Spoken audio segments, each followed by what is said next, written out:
दोस्तों, आपने 7 चिरंजीवियों के नाम तो सुने ही होंगे, यानी 7 अमर लोग। उन 7 चिरंजीवियों में से एक नाम है लंकापति रावण के भाई विभीषण, महाराज का विभीषण। आखिर कौन है और अगर वह जिंदा है तो कहां है? दोस्तों, आज की वीडियो में हम यही जानेंगे। दोस्तों, विभीषण रावण के भाई थे और विभीषण जी की मदद से ही रावण का वध संभव हो पाया था। भगवान श्री राम के परम भक्त विभीषण जी को खुद श्री राम ने चिरंजीव होने का वरदान दिया था। दोस्तों, अब सवाल यह आता है कि विभीषण जी रहते कहां हैं और आज तक वह जीवित कैसे है? रामायण की कथा के अनुसार जब रावण माता सीता का हरण कर लंका ले आया तो उसने माता सीता को अशोक वाटिका में रखा था। अशोक वाटिका में उस समय माता सीता की एकमात्र सखी विभीषण की पुत्री त्रिजटा थी, जो रावण के अशोक वाटिका की प्रमुख पहरेदार थी। त्रिजटा ही माता सीता को युद्ध के परिणामों को बताया करती थी। दोस्तों, विभीषण जी एक राक्षस कुल के होने के बावजूद भी भगवान नारायण के परम भक्त थे, इसलिए उनकी पुत्री त्रिजटा भी भगवान नारायण की भक्त थी। इसीलिए उसने माता सीता का पूरा ख्याल रखा था।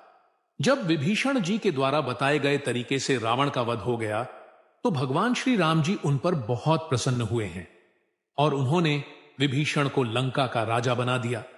बहुत समय बीत गया और भगवान का अपने निज धाम जाने का समय आया तो विभीषण जी बहुत दुखी होकर प्रभु से कहने लगे कि हे प्रभु, मेरा आपको देखे बिना एक दिन नहीं गुजरता और आप अपने लोक जा रहे हैं, तो हे प्रभु, यहां रहकर मैं आपके दर्शन कैसे कर पाऊंगा?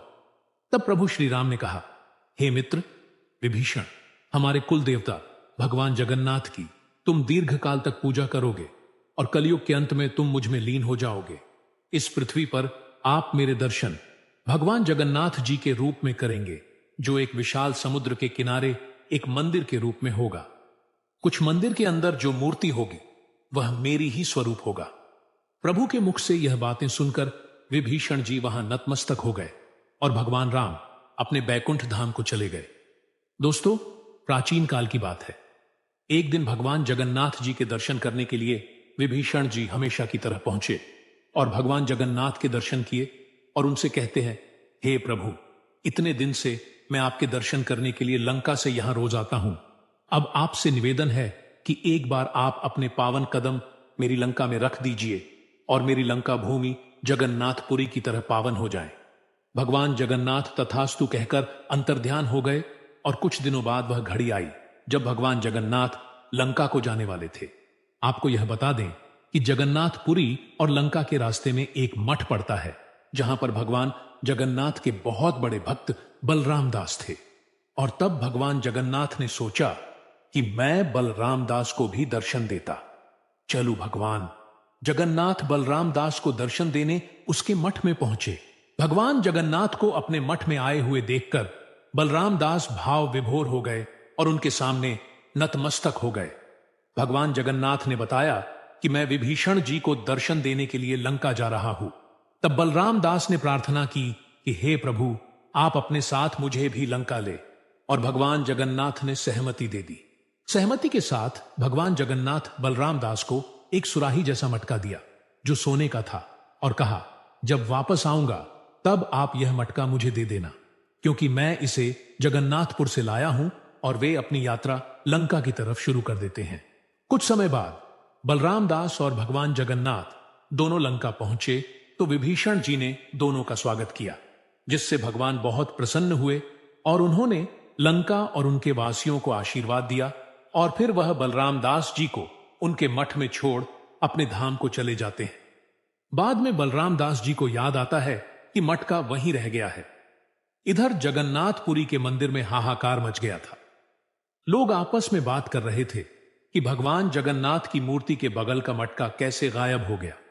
उस समय जगन्नाथपुरी के राजा प्रताप रुद्र जी के पास जब यह खबर पहुंची तब प्रताप रुद्र ने सोचा कि भगवान जगन्नाथ जी का मटका किसी चोर ने चुरा लिया है। जब इस बात को बलराम दास जी ने सुना तो उन्हें यकीन हो गया कि यह मटका भगवान जगन्नाथ दादाजी का ही है।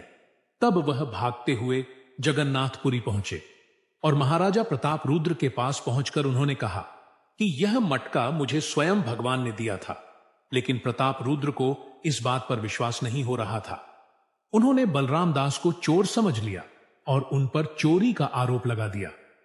जब बलराम दास जी पर चोरी का आरोप लगा तो वह रोने लगे और रोते हुए राजा को बताया कि विभीषण जी ने उनके लिए मोतियों की माला बनाई थी।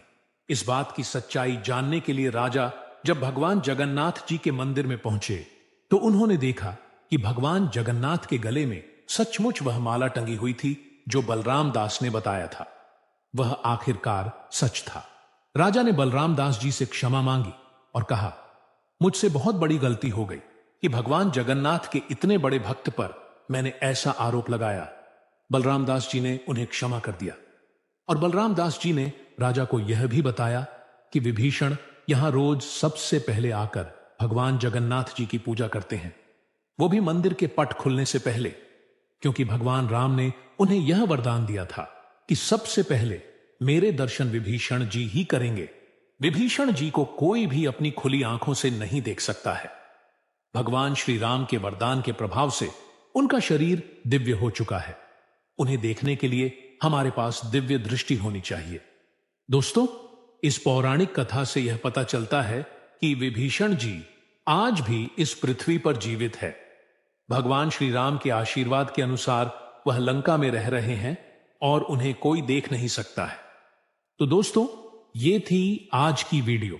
उम्मीद है कि यह पौराणिक कथा आपको पसंद आई होगी।